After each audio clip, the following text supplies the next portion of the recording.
कक्षा 8वीं, विषय हिंदी, पाठ क्रमांक 3, लकड़हारा और वन।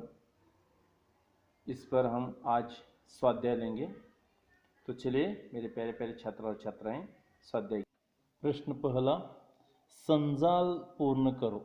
संजाल यानी यह जो आपके सामने चित्र दिखाई दे रहा है, कुल्हाड़ी पानी में गिरने के कारण खड़ी हुई समस्या, इसकी जो क्या समस्या है चार, वह आप वहाँ संजाल में पूर्ण करना होगा। तो इसमें पहली समस्या है, तैरना न आने के कारण कुल्हाड़ी कैसे निकालेगा। कुल्हाड़ी पानी में गिर गया है, नदी के पानी में। तो कौन सी समस्या खड़ी हो गई, उसमें से चार समस्याएं बताना है। उसमें से पहला है, तैरना न आने के कारण कुल्हाड़ी बाहर कैसे निकालेगा। यानी लकड़हारा के सामने यह एक समस्या आ खड़ी है, ये तैरना नहीं आता, इसलिए कुल्हाड़ी बाहर निकलना मुश्किल हो गया है, यह एक समस्या। अब दूसरी समस्या जो है वह लकड़हारा के सामने खड़ी हुई है कुल्हाड़ी पानी में यानी नदी में गिरने के बाद, वह यह है कि अब पेड़ कैसे काट सकता है। वो लकड़हारा है, पेड़ काट के ही उसका सब कुछ चलता है दिनचर्या, तो अब कैसा पेड़ काट सकेगा, यह दूसरा समस्या है। बिना काटे उसका जीवन की नैया जो है वो चलेगा नहीं, और कुल्हाड़ी तो पानी में गिर गया है, नदी में गिर गया है। तो यह दूसरी समस्या है कि पेड़ कैसे काट सकता है। तीसरी समस्या है, लकड़हारा के सामने खड़ी हो गई है, आज वह क्या बेचेगा। अभी तो कुल्हाड़ी पानी में गिर गया है, पेड़ तो तोड़ना नहीं आता है और उसे तैरना नहीं आता है, तो वो लकड़ी कैसे तोड़ेगा और वह क्या बेचेगा और वह अपना घर कैसा चलाएगा। इस बारे में वह तीसरी समस्या उसके सामने खड़ी हुई है कि आज वह क्या बेचेगा, यह तीसरी समस्या है। और कुल्हाड़ी पानी में गिरने के कारण खड़ी हुई समस्या में चौथी समस्या यह है, आज उसके बच्चे क्या खाएंगे। बहुत बढ़िया समस्या है। जैसे कि लकड़हारा का जो जीवन है, हर दिन वह लकड़ी जंगल में जाता था, लकड़ी तोड़ता था, उसके बाद वह बेचता था, उससे अनाज लेता था और अपने बच्चों को खाना खिलाता था। मगर आज तो यह जो कुल्हाड़ी है, वह कुल्हाड़ी पानी में गिर गए हैं और गिरने के बाद वह लकड़ी काट नहीं सकता, बेच नहीं सकता और बेचकर अनाज खरीद नहीं सकता, इसलिए उसके सामने एक बहुत बड़ी समस्या, चौथी समस्या आ खड़ी है, आज उसके बच्चे क्या खाएंगे, ये चौथी समस्या उसके सामने है। अब हम फिर से चार समस्या देखेंगे। पहली समस्या है, तैरना न आने के कारण कुल्हाड़ी बाहर कैसे निकालेगा। दूसरा है, अब पेड़ कैसे काट सकता है। कुल्हाड़ी पानी में गिरने से वह अब क्या बेचेगा। और आखिरी समस्या है, आज उसके बच्चे क्या खाएंगे। यह चार समस्या कुल्हाड़ी पानी में गिरने से खड़ी हुई है। संक्षेप में उत्तर लिखो। नंबर 1, पेड़ द्वारा दिया गया संदेश। पेड़ द्वारा दिया गया संदेश, उसका संक्षेप में उत्तर हम आगे देंगे। नंबर 2, भगवान की शर्त। नंबर 3, पेड़ों के उपयोग। नंबर 4, पेड़ों की कटाई के दुष्परिणाम। सबसे पहले हम पेड़ द्वारा दिया गया संदेश, तो क्या है देखिए संदेश। पेड़ लकड़हारा को यह संदेश देता है, अधिक बच्चे होने के कारण परिवार में दुख होगा, इसलिए बच्चे कम होना चाहिए, हम दो हमारा एक। ये पहला संदेश है। दूसरा संदेश यह उन्होंने दिया है पेड़ ने लकड़हारा को, बेकसूर को या बेकसूर पर वार करना नहीं चाहिए। जैसे कि पेड़ भी एक जीव है और उसे तुम तोड़ रहे हो, उसका जीव खत्म कर रहे हो, तो बेकसूर है वो, तुम्हारा कोई भी उन्होंने बिगाड़ा नहीं है। फिर भी वह पेड़ जो है तुम्हें शुद्ध पानी, शुद्ध हवा और शुद्ध भोजन भी देते हैं, इसलिए बेकसूर पर वार नहीं करना चाहिए। यह दूसरा संदेश उन्होंने दिया है। अब प्रश्न दूसरा संक्षेप में उत्तर लिखो, उसमें से दूसरा भाग जो है भगवान की शर्त। अब हम भगवान की शर्त के बारे में यहाँ जानकारी लेंगे। भगवान ने लकड़हारे के सामने यह शर्त रखी कि हरे भरे पेड़ को नहीं काटना और न ही लालच में पड़कर ज़रूरत से अधिक लकड़ी काटना। भगवान की शर्त में क्या बताए गए हैं? भगवान ने लकड़हारे के सामने यह शर्त रखी, क्या? हरे भरे पेड़ को नहीं काटना और न ही लालच में पड़कर ज़रूरत से अधिक लकड़ी काटना। जो सूखे पेड़ है उसे काटो, वो भी कितना? जितना जरूरी है उतना ही। हरे भरे पेड़ को मत काटो, क्योंकि हरे भरे पेड़ आपको क्या देते हैं? शुद्ध हवा, शुद्ध पानी और खाना भी देती हैं और छाया भी देती हैं, और सभी जो प्राणी पशु पक्षी हैं उसके वह रहने का ठिकाना भी है, इसलिए वह शर्त यह रखी। अब हम आगे बढ़ेंगे। संक्षेप में उत्तर लिखो। तीसरा क्रमांक, पेड़ों के उपयोग। पेड़ों के उपयोग के बारे में आप बहुत कुछ जानते हैं। पेड़ों की उपयोगिता के बारे में हम यह बताना चाहते हैं कि पेड़ हमारे जीवन का अस्तित्व है। क्या है? पेड़ हमारे जीवन का अस्तित्व है। देखिए वो कैसे? जैसे कि हम अभी मकान बनाए, उसमें पेड़ है, अभी छाया पेड़ के नीचे बैठते हैं, वो छाया देती है, इसलिए अस्तित्व है। और भी अनाज देती हैं, बहुत कुछ। आगे देखिए, पेड़ों के बिना धरती को कल्पना करना असंभव है। जैसे कि एक मिनट विचार कीजिए, धरती के सभी पेड़ गायब हो चुके हैं, तो कल्पना करना भी असंभव है, यानी संभव नहीं। इसलिए पेड़ क्या है? पेड़ का अस्तित्व जीवन का अस्तित्व है। ये धरती पर अमूल्य संपदा समान है, यानी हमारे यहाँ जो धरती है इसमें जिसका मूल्य नहीं कर सकते, इतने हम धरती का समान अमूल्य संपदा है। संपदा ने संपत्ति। धरती पर जीवन प्रदान करने वाली, ऑक्सीजन और पानी प्रदान करने वाला मुख्य साधन पेड़ ही है। देखिए, अब हम हर क्षण में ऑक्सीजन लेते हैं ना, और पानी पीते हैं, तो यह मुख्य इसका साधन जो है देने का, वह पेड़ है। वो कैसे? जैसे कि रात का जो समय होता है, तो वह पेड़ जो है वो ऑक्सीजन लेता है और कार्बन डाइऑक्साइड छोड़ता है, और दिन भर में वह क्या करता है? ऑक्सीजन छोड़ता है और कार्बन डाइऑक्साइड लेता है। और ऑक्सीजन की जो हमें ज़रूरत है वो ज़्यादा से ज़्यादा पेड़ देता है, इसलिए पेड़ जो है वह हमारा अमूल्य संपदा है, यह यहाँ कहना है। आगे बढ़ते हैं।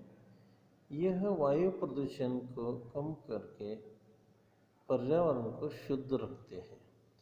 देखिए, जैसे कि आप रास्ते से जाते हैं, बड़े बड़े रास्ते से, हाईवे पे, तो बीच में पेड़ लगाए हुए दिखाई देते हैं, क्योंकि गाड़ियों की जो धुआं है वो धुआं यानी कार्बन डाइऑक्साइड वह लेते हैं और ऑक्सीजन छोड़ता है। इस प्रकार वहाँ की हवा जो है वो शुद्ध करने का काम जो है वह पेड़ करते हैं। पेड़ वर्षा के लिए भी सहायक होते हैं।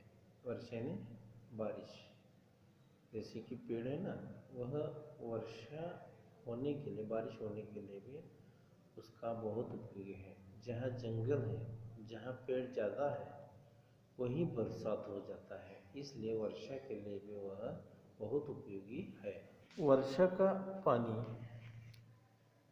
हमारे लिए सबसे ज़्यादा ज़रूरी होता है, यानी बरसात की जो पानी है वो बहुत ज़रूरी है।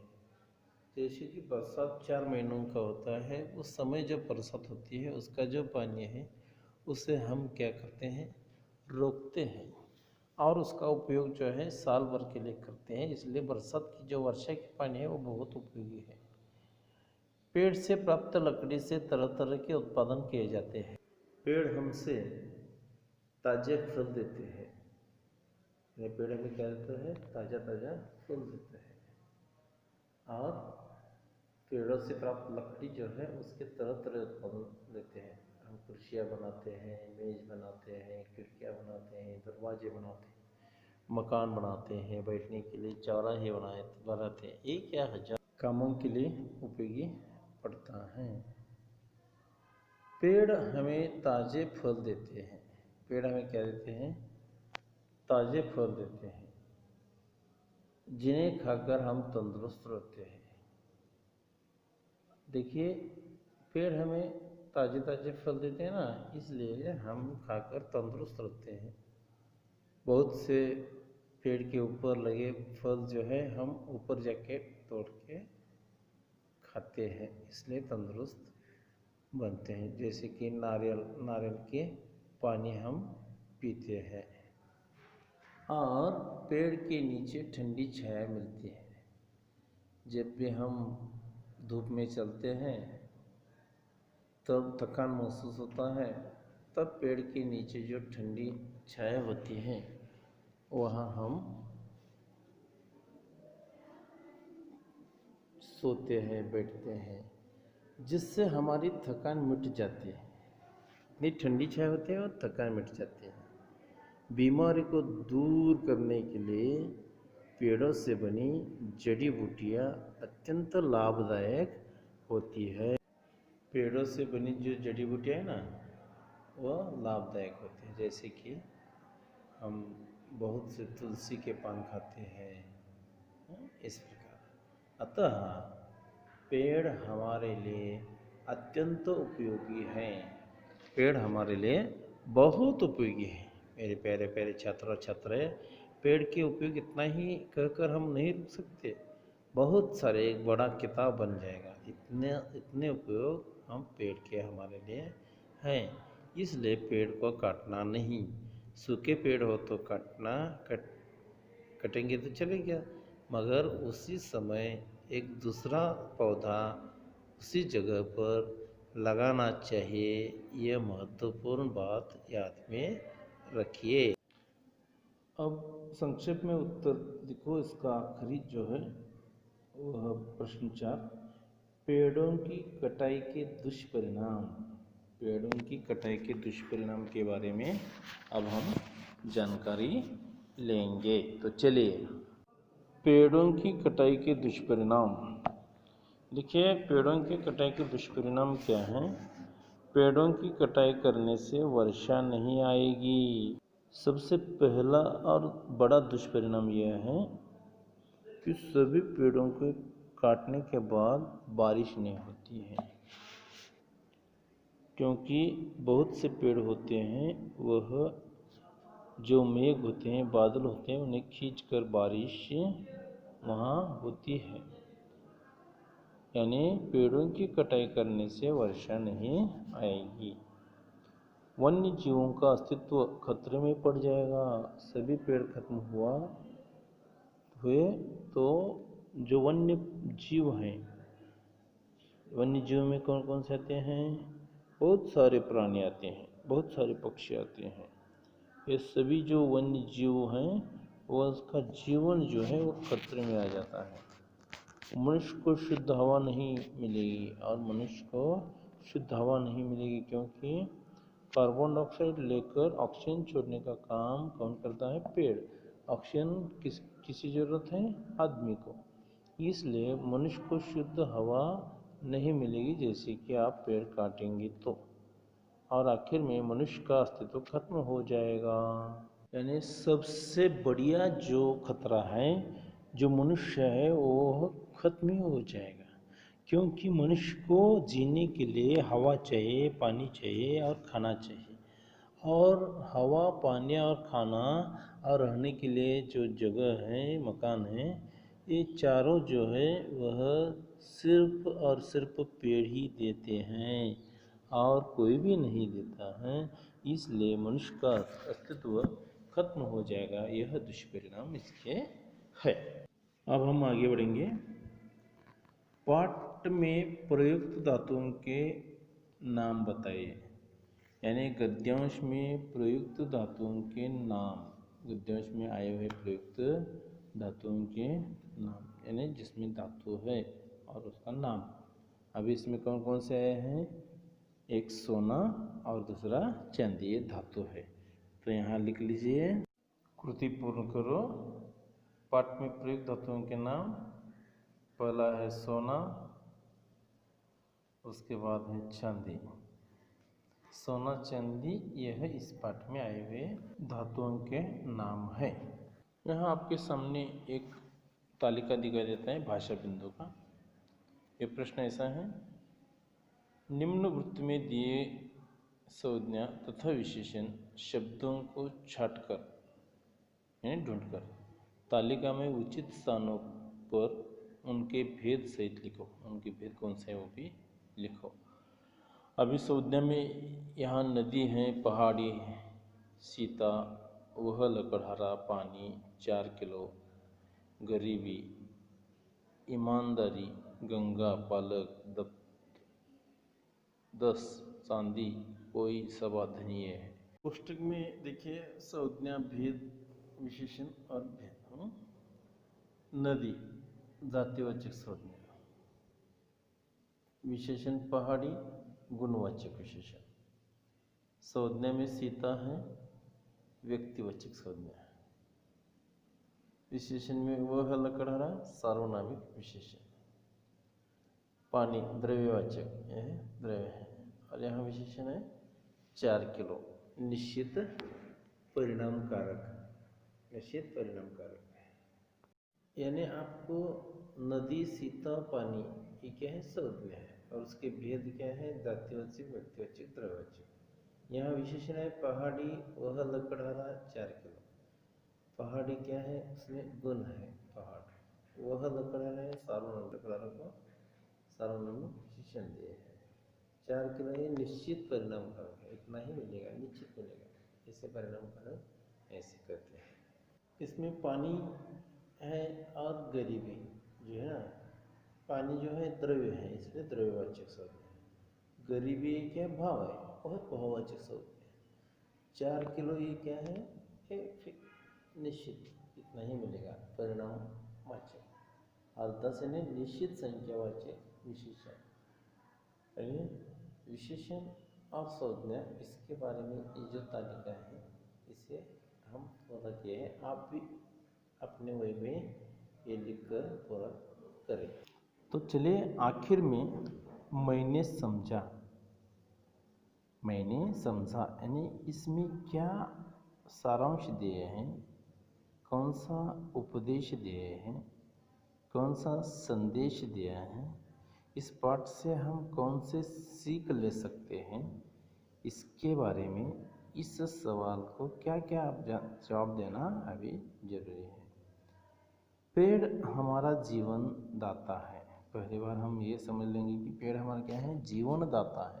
पेड़ नहीं है तो हमारा जीवन नहीं है। इनसे हमें बहुत सारे फायदे हैं। इस पेड़ से बहुत सारे फायदे हैं। पेड़ से हमारा जीवन इन्हीं पर अवलंबित है। पूरा हमारा जीवन जो है पेड़ के ऊपर ही अवलंबित है। ये हमें अपना सब कुछ देते हैं और बदले में हमसे कुछ नहीं मांगते। अतः हमें इनकी रक्षा करने में अपना योगदान देना चाहिए तथा अधिक से अधिक पेड़ लगाना चाहिए। ये हमारी जिम्मेदारी है उनकी की रक्षा करना हमारी जिम्मेदारी है और अधिक से अधिक पेड़ लगाना भी हमारी जिम्मेदारी है। इस प्रकार इस पाठ से हमें यह सीख लेना जरूरी है, ये संदेश लेखक ने दी है। धन्यवाद।